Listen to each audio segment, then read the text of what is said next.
10 de la mañana con 10 minutos, 10 con 10, con frío y con humedad, y ya lo habíamos adelantado, nos va a acompañar en este ratito el exalcalde y consejero regional Emilio Bocasi Campos. ¿Cómo estás, Emilio? Buen día, gusto de saludarte. Buen día, Mauricio. Un saludo a todos los auditores, televidentes y cibernautas. Cibernautas, claro, sí. Con mucha sintonía. Escucho que lo siguen. Yo lo sé, sí. Emilio. Muchas gracias también por aquello. A ver, quiero entrar, porque fuiste con chaleco amarillo la semana pasada al Consejo Regional, apoyando la causa, la semana pasada o antepasada, no me acuerdo. Antepasada. Pero ya, hace 10 días aproximadamente. Sí. No fuiste con chaleco amarillo, junto a Cusano, Garrido, varios otros consejeros. Brasic, exactamente. ¿Cómo ves el tema mina invierno, salmonicultura? ¿O no hay que meter las dos cosas en el mismo saco? Algunos han dicho que ha sido un error mezclar las dos cuestiones. Así es. ¿Cómo lo ves? A ver, bueno, eso ocurrió en el marco de la sesión que hubo en Porvenir hace dos lunes atrás. Sí. Y fue justamente coincidente con una movilización que había ocurrido el día anterior acá en Punta Arenas, en la cual no participé, no estuve. Además es el día del padre. Exacto. Así que habíamos programado estar con la familia, que por muchos años ha estado muy postergada por la agenda, casi 12 años los que estuve en el mundo municipal y nos juntamos como familia, así que no participé. Pero tengo una columna que aparece todos los días lunes en la prensa y había justamente escrito respecto de ello. Y efectivamente creo que son dos temas totalmente distintos, los dos son muy importantes. Y creo que la región ha llegado a un momento cuando empieza a tener ciertas expectativas de desarrollo a través de desconcentrar o descentralizar una agenda productiva o una matriz productiva, por decirlo de alguna manera. Cuando históricamente éramos una región de funcionarios públicos, de Fuerzas Armadas y de una importante presencia de la Empresa Nacional del Petróleo, y un poco algunos sectores que han ido disminuyendo su presencia en la matriz productiva, como el sector ganadero. Y una región de pesca artesanal principalmente. Y cuando empezamos a tener otras expectativas a través de la llegada de la mina, del tema de la explotación del carbón, que no es un tema ajeno a Magallanes, porque el primer producto que vende Magallanes y que vende Punta Arenas allá hace 170 años es justamente el carbón y agua fresca y leña en el río de las minas o el río del carbón. Es decir, las expectativas que empiezan a tener los buques de la carrera entre Europa y el Pacífico, particularmente Valparaíso y el Callao, era pasar por el Estrecho de Magallanes y surtirse de algunos elementos básicos que para ese tiempo era muy importante. El combustible básico de ese tiempo era el carbón, era el agua y era particularmente la leña. Y luego, durante la década del 30, 40 y 50 del siglo pasado, 1930, 40 y 50, hay una explotación importante de carbón, no solamente para surtir la matriz local, la calefacción local, hasta la llegada del gas natural a fines de los 60, casi 70. Y además, cuando la región de Magallanes tiene una de los tres mantos más importantes que tiene Chile, y yo diría que quizás el que tiene más potencialidad, que es el manto de la formación Loreto, que va desde el río Turbio prácticamente hasta la Tierra del Fuego, y empezamos a tener una expectativa que además genera una cantidad importante de mano de obra, y mano de obra bien remunerada para los promedios regionales, muy por sobre el promedio regional. Por sobre el promedio. Muy por sobre el promedio, sí. Y además, cuando he tenido la posibilidad de ver en terreno, porque no estoy hablando de cosas que me parecen, sino cosas que he visto en terreno. Primero, habitabilidad de los trabajadores, que es digna de la habitabilidad que tenían los trabajadores del petróleo en los años 70, cuando uno en sus buenos tiempos, cuando uno iba a los campamentos. Sí. Seguramente tú eras un niño muy pequeño, yo era un niño un poquito más grande, y íbamos a competencias deportivas con los niños de NAP a los campamentos.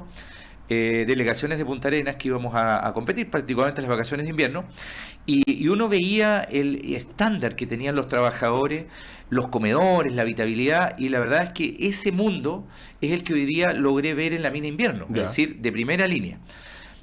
Segundo, cuando de las 120 hectáreas que al día de hoy se han explotado, se han abierto, de las 120 hectáreas que hoy día se han abierto, de un total de 480 que serían las potenciales hectáreas que se van a explotar. 480 hectáreas. 120 se han explotado al día de hoy. De esas 120, 55 se han restituido ya. Es decir, se ha vuelto a generar una capa vegetal, se ha vuelto a generar las pendientes. Tema que pude observar en terreno, que no me lo contaron, que lo vi. Y se ha hecho adecuadamente. Y cuando por último hemos visto, no uno, sino que 4 viveros, pero que lo quisiera tener cualquiera de nuestras ciudades. Punta Arenas quisiera tenerse esos viveros, donde se están haciendo una cantidad importante de trabajo con plantas de ñirre, de coigüe y de lenga. La verdad es que no puedo entender cómo desde lugares comunes, desde una posición muy cómoda en Santiago, en algunas ONG que tienen financiamientos que desconozco, pero que me llaman la atención, claramente se empieza a bloquear una industria que por lo menos por 25 años más esta empresa tiene creo que 6 o 7 años más de horizonte de explotación, si es que funcionara todo normalmente. Pero cuando en Chile aún hay una expectativa de uso del carbón, que es ocupa cerca del 40%. De la matriz productiva de energía, el 40% se produce con carbón. Y claramente estamos coincidiendo en que hay que bajar esa cantidad. Pero eso tiene que ser progresivo y tiene que ser en la medida en que también instales una matriz similar, pero de energías renovables que son variables, es decir, que no son constantes, son variables. 21%. Pero la Comisión Nacional de Energía apunta que hasta mayo del 2019 el carbón correspondía al 21% de la generación que eran 5.150 megawatts. 21%. Ya. Bueno, que coincidimos en todo caso que esa cantidad de presencia dentro de la matriz productiva de energía debiera bajar, pero debiera bajar en la medida en que vayas también instalando un parque eólico, un parque solar, una cantidad también de energía hidroeléctrica u otras centrales de pasada. Pero mientras eso no ocurra, no te puedes desprender. Es decir, este es el viejo aforismo. Pero no hay prohibición de sacar carbón. No, por supuesto que no hay prohibición. Y lo que efectivamente es un tejado de vidrio para la empresa, y en eso sí coincido con los ambientalistas, profundo, pues yo también soy ambientalista, pero no profundo, por lo menos trato de alguna manera de ir buscando ciertas potencialidades en algunas cosas. Es que efectivamente hicieron un estudio de impacto ambiental que decía que la explotación iba a ser por medios mecánicos. Sí. Eso efectivamente es así. Y se le preguntó en varias ocasiones.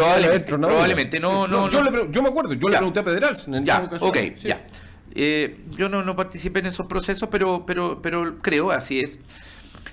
Pero hoy día efectivamente se ha podido constatar que efectivamente el manto que hay sobre el manto carbonífero efectivamente es un manto bastante impenetrable. Que no se puede con las palas. Que por medios mecánicos la verdad es que efectivamente prácticamente está haciendo que la industria de la metalmecánica en el mundo esté viendo cómo este manto efectivamente es impenetrable y no hay otra opción de hacerlo vía tronaduras. Ahora, bien válido. Lo ha dicho los técnicos que proyectaron la pega, bien poco. Claro, probablemente hicieron un análisis geológico, pero no previeron lo que. Pero mira, esto le ha pasado, yo lo he dicho bastante, le ha pasado a la industria de la construcción también. Acá en la ciudad de Punta Arenas, en particular en el sector alto de la ciudad de Punta Arenas, más o menos en la altura donde está la cárcel, todo lo que es el manto de la turba que va detrás de Punta Arenas, detrás de Aguas Magallanes. Detrás de Aguas Magallanes, donde habían sectores turberos, que son sectores en descomposición,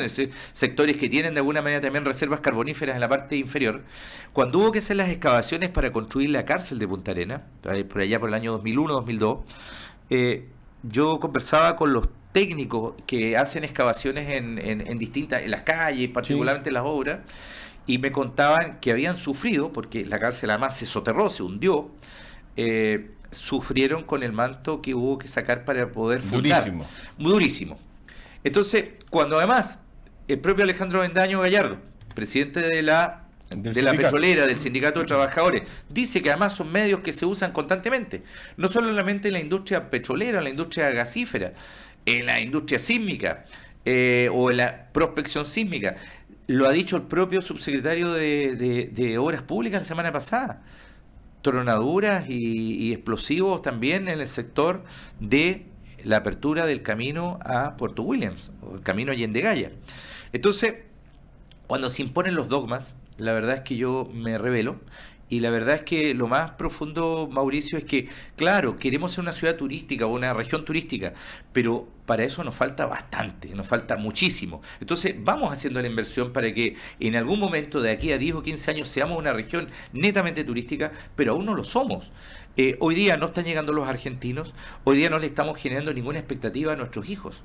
Es decir, hace mucho rato, que hace 30 o 40 años que no se la estábamos generando, pero estaba empezando a haber un momento bastante virtuoso en la economía regional en estos últimos 10 años, y la verdad es que con este dogma de que no queremos que funcione nada, la verdad es que vamos a transformar en una región que está vegetando, que le está cortando las alas a las expectativas laborales de muchos trabajadores con buenas perspectivas de trabajo, y la verdad es que vamos a seguir exportando las capacidades que tenemos en la región y vamos a seguir importando necesidades, que es en definitiva una vieja frase que le escuché al economista Pepe Vera Justi, José Vera Justi, que decía: nosotros como región de Magallanes exportamos capacidades, es decir, nuestra gente joven se va, no vuelve, y en definitiva importamos necesidades, es decir, personas que ven que a pesar de que como esté acá, la cosa es bastante mejor que lo que ocurre en el norte. Entonces, yo siento que aquí se han impuesto dogmas desde presiones ambientalistas profundas, que yo no sé de dónde se financian,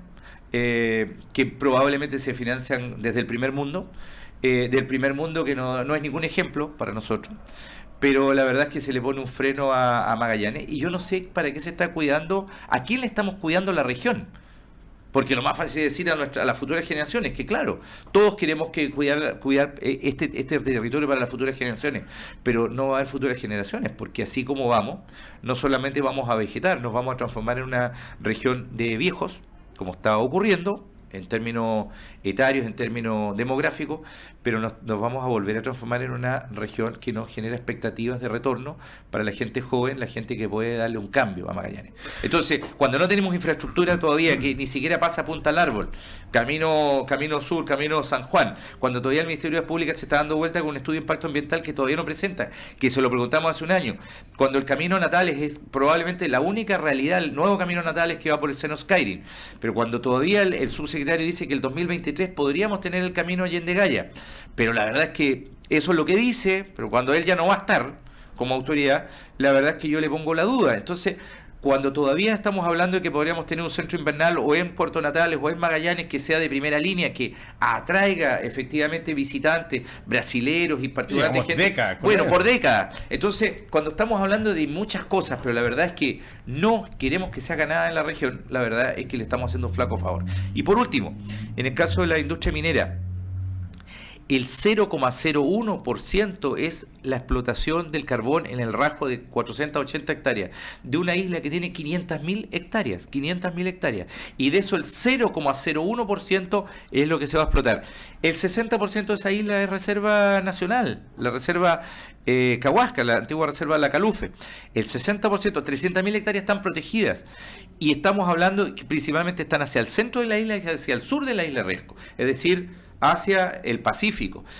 La explotación carbonera, la mina invierno, está hacia el sur oriente, es decir, está al otro extremo, prácticamente del sector donde hay más pampa, donde hay bosquetes de lenga principalmente, y donde además se está haciendo un esfuerzo importante de reforestación. Entonces, a mí me parece que se ha impuesto dogmas, se ha impuesto la presión, y lo peor es que además no veo reacción del gobierno, no solamente para revertir esto o dejar que esto se trabaje en manos del Tribunal Ambiental, sino que qué otra opción está teniendo la región. ¿Qué se está proponiendo? ¿Qué se está proponiendo? Ya, te quiero bajar al tema comunal, a la ciudad, ¿no? Como ex alcalde también debes tener una visión. Ha sido temazo de los últimos 15 días la pobre iluminación que tiene la ciudad. Es una ciudad oscura, es una ciudad... Escuchado. Y lo hemos tratado de colocar sobre la mesa. Acá han habido portadas, pero en general se ha vuelto un tema y la gente está de acuerdo. Sí. La ciudad está oscura. Así es. ¿Hubo cambio de luminaria en tu administración? En mi administración hubo ballet, sí. A ver, yo te he escuchado bastante, Mauricio, y la verdad es que tienes bastante razón, pero hay un par de cosas ahí que hay que aclarar. La Costanera no cambió, las luminarias siguen siendo luminarias de sodio, de alta presión. Perfecto. Son las luminarias amarillas, para que la gente lo entienda. Al 40 más o menos que más.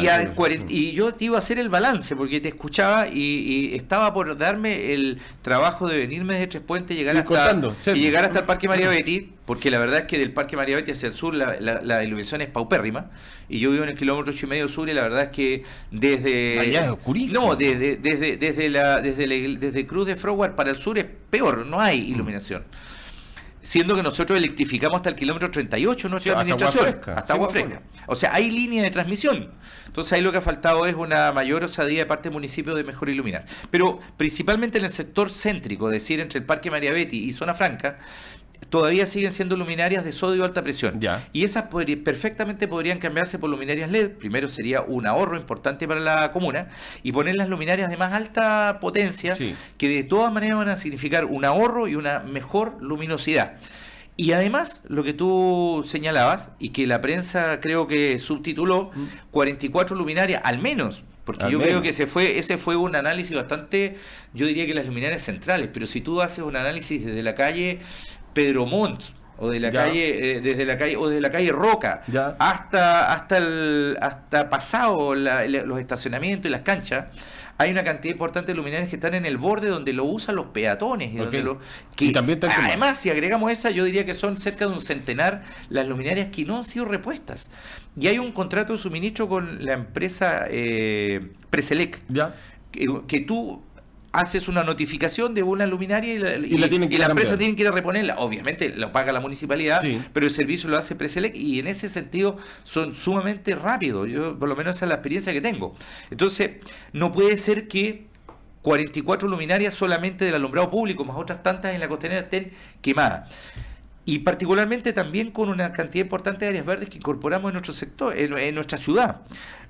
He tenido la suerte de pasar hace pocos días por la Plaza Friburgo, la plazoleta Friburgo, que era un punto también en mi administración, La cantidad de luminarias que ya están dadas de baja, o están malas, o están quemadas, es impresionante. Pero estamos hablando de una plaza que ya tiene más de 5 años. Es decir, la vida útil de las luminarias de LED duran entre 3 y 4 años, entre 2 y 4 años. Las de sodio, y las luces amarillas, tienen expectativas de uso bastante menores, por eso tienen que ir saliendo del sistema. Exactamente. Tienen que ir saliendo del sistema y cambiando las luminarias LED. Entonces, ha habido una despreocupación. Yo diría que le han quitado probablemente a esa línea de inversión. El alcalde Raunich te ha dicho que la ciudad está muy bien. No, eso es falso, porque también han habido una cantidad importante de accidentes que tienen que ver con el alcohol. Claramente ahí hay una responsabilidad de los automovilistas y de las costumbres, también de la velocidad, por cierto. Pero particularmente yo diría que lo que ustedes han señalado es así. Hay una cantidad importante de iluminación. Se han ido mejorando sectores, claramente. Nosotros comenzamos con la iluminación de la Avenida España. Esta administración lo ha seguido, y eso está bien, que tiene que ver principalmente con los bandejones. Estamos hablando de bandejones de avenida de 50 metros de ancho. Por lo tanto, las luminarias de los dos costados no son capaces de llegar al centro de los parques. Y eso está bien. Y eso está bien. Y el Ministerio de la Vivienda también ha iluminado todo lo que es la Avenida Independencia, la Avenida Salvador Allende. Eso está muy bien. De alguna manera ahí había una continuidad de una política pública de iluminar los sectores donde la gente transita, no solo donde los autos transitan. Pero es una verdad a todas voces que la costanera tiene que tener un cambio de estándar. Nosotros alcanzamos a cambiar, Mauricio, por último, el último dato, alcanzamos a cambiar cerca de casi un 40% de las luminarias de la ciudad a luminarias LED. Un 40%. Fueron cerca de 5.000 luminarias de las 14.500, casi 15.000. Esas LED van perdiendo potencia, con el transcurso del tiempo, ¿cierto? Sí, pero tienen más horas. Son más económicas. Y tienen más horas potenciales que las luminarias de sodio de alta presión. Y ni hablar con las luminarias haluro-metálicas que se usaban antiguamente en las multicanchas, que se quemaban con cualquier viento. Exactamente. Porque se mueven y el filamento se quema. Bueno, la luminaria LED es la más eficiente, pero hay que cambiarla, tampoco son eternas. Mantención. Y en el caso de Costanera, yo creo que lo que grita a voces es un cambio de las luminarias que nosotros no alcanzamos a hacer, pero que ya han pasado 3 años de que nosotros no estamos. Nosotros este cambio lo hicimos el año 2014-2015, o sea, es decir, han pasado casi 5 años, y la verdad es que en eso se echa de menos un proyecto de recambio de el resto de las luminarias sodio a LED, para que entremos a un sistema eficiente, moderno y de mejor iluminación. La mantención de las pinturas de los pasos cebres igual es municipal, ¿cierto? También es municipal, y ahí por lo menos yo aprecio que se trata de hacer todos los meses de octubre y noviembre, que son donde hay mayores temperaturas. Son pinturas termoplásticas, es decir, pinturas que requieren una temperatura de 8 o 9 grados, y que la verdad es que pocas veces tenemos en la ciudad. Que principalmente hay que cambiar la pintura, entonces. Claro, es que hay pocas posibilidades, Mauricio, hay pocas posibilidades de tener, esas son las mejores que se encuentran. Pero ¿y no se puede hacer un cemento de color? Sí, pero los cementos de colores tienen también un grave problema, que disminuyen la capacidad de resistencia del hormigón. Tú puedes usar pigmentos de hormigón. Los pigmentos amarillos y rojos son los pigmentos naturales, se desprenden de los óxidos. Y los pigmentos artificiales, es decir, los azules, los verdes, son pigmentos que son artificiales y por lo tanto son más caros y también reducen la resistencia del hormigón. Nosotros tenemos varios agentes agresivos. Primero, la cantidad de autos. Sí. Mucho más que cualquier ciudad de Chile, sí. Incluso que Santiago en términos proporcionales. Las ruedas con clavo, todos usamos ruedas con clavo desde abril hasta septiembre. Sí. Algunos no las cambian, pero por lo menos hasta abril y septiembre. Y lo otro es el tema de la sal, que efectivamente es un agente agresivo también para el hormigón, pero también para estas pinturas. Entonces es un tema complejo. Se suple con la iluminación, sí, y con estas balizas que tienen que estar funcionando de forma permanente, y tiene que haber en esos puntos más iluminación, porque la verdad es que a veces la baliza está, pero tú no ves al peatón que está más abajo de la baliza. Entonces esos sectores tienen que iluminarse de mejor manera, porque están habiendo eventos cada vez más crecientes en la costanera. Emilio, no nos queda tiempo, sí. Para ahora se nos va rápido, sí. pero te quiero plantear un tema político en lo último. Ayer sale una nota donde te vinculan con Claudia Barrientos, con Verónica Aguilar, dicen 3 cuerdas para un trompo, hay una foto. ¿Qué te pareció la nota ayer que salía en el Pingüino? Bueno, en términos de estética, de imagen, es una imagen bastante, por lo menos en lo particular, bastante peyorativa, porque primero, sí, yo entiendo que la columna esa siempre de alguna manera acuareliza, le genera una serie de tonalidades, digamos, a las fotos, pero la foto mía es la menos favorecida. Pero la verdad es que es un análisis. ¿Hay intención? Yo creo que siempre hay una intención. Yo creo que no ningún medio per se. Pero yo no he tomado ninguna decisión aún. La verdad es que sean varias informaciones, varias afirmaciones ahí que... Como por ejemplo, que te gustaría ir a la alcaldía a través del Partido Radical. Claro, primero yo estoy en conversaciones con el Partido Radical y voy a ver si al Partido Radical le interesa primero que yo sea militante, pero la verdad es que llevamos un tiempo... ¿Serías militante? Probablemente, sí, por lo menos... o sea, a ver, hacer política desde la soledad es bastante más difícil y me parece que me identifica bastante, por lo menos una agenda histórica del Partido Radical, histórica. Probablemente en estas coyunturas han habido algunas cosas que probablemente no me gusten tanto, no comparta tanto, pero histórica, que tiene que ver con un compromiso fuerte por la educación pública y laica. La verdad es que ha sido histórico en ese aporte del Partido Radical. Pero yo no he tomado una decisión aún. Lo que sí dije en el mismo medio, en el Pingüino, es que efectivamente siempre he ocupado cargos de elección popular. Siempre. Por lo tanto, siempre soy un candidato potencial y siempre estoy moviendo o haciendo que otros me estén viendo como un candidato potencial. Mucha gente me ha propuesto, muchos funcionarios municipales me han propuesto que efectivamente volvamos al municipio, porque la verdad es que han tenido bastante apremio de parte de la autoridad actual, bastante maltrato de parte de la autoridad actual, y también lo dicen algunos dirigentes sociales. Ahora, uno tiene que ir sopesando las cosas y habrá que las cosas se verán en su debido momento.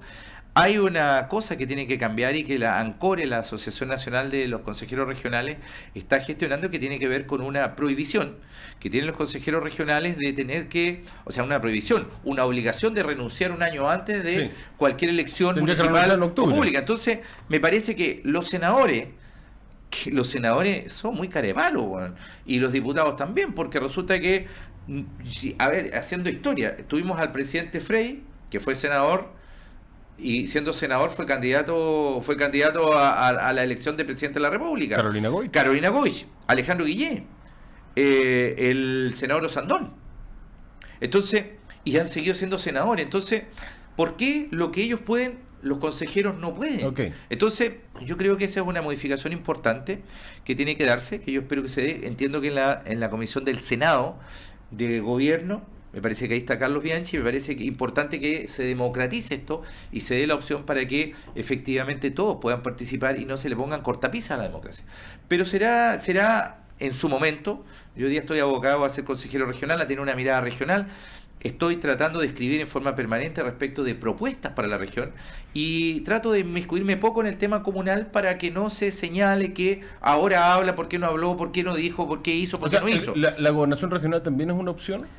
Puede ser una opción. Ahí principalmente quien apareciera por parte de los medios y de algunos sectores políticos como más posicionado es Jorge Flies. Sí. Puede ser, perfectamente podemos ser una opción. Y eso no tiene que ser dramático.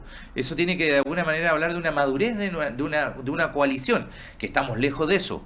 Pero sigo pensando que tiene que haber una discusión y tiene que haber un proyecto político bastante más colectivo. Y en el tema municipal también. Ahora, hay temas tremendamente complejos en el tema municipal. El tema de la educación. Ni el gobierno anterior, que fue mi gobierno, ni este gobierno quieren cambiar efectivamente el paradigma. El sistema de financiamiento municipal o fiscal de la educación es paupérrimo. Los alcaldes tienen que sufrir, y yo llamaría a algunos de estos ministros, a la ministra Cubillo, que administrara un año, administre un municipio que tenga un sistema municipal de educación. No lo podría hacer. Ni el ministro Izaguirre, ni la ministra del Piano, ni la ministra Cubillo. No han querido cambiar el paradigma. Hoy día, menos del 25% de los alumnos en Chile estudian en colegios municipales. Cuando nosotros estudiamos, cuando me tocó estudiar a mí, el 93% de los chilenos estudiaban en colegios públicos. Ese paradigma que se cambió en el año 81 no prosperó. Hay una segregación tremenda. Y además un sistema de financiamiento que es injusto. Los alcaldes tienen que hacer milagros. Entonces van a seguir lloviendo las demandas, porque efectivamente mientras no cambiemos el sistema de financiamiento y otros temas más, no vamos a poder hablar de calidad. Y el tema de la segregación. Yo creo que este país tiene que volver, así como se compara siempre con Finlandia y con Suecia, tiene que volver a un sistema de educación pública robusto, y no lo que ocurrió en el gobierno anterior, que se despotenció la educación. Estaba la oportunidad para haber potenciado la educación pública, y lo que se hizo es seguir potenciando la educación particular subvencionada. Emilio Bocasi, consejero regional de Magallanes, muchas gracias por acompañarnos a esta hora de gracias a ti, Mauricio. Hoy día de CORE. Hoy día es día de Consejo Regional. Sí. Ya, que le vaya bien. Chao, Emilio. Muchas gracias. Corte, ya volvemos.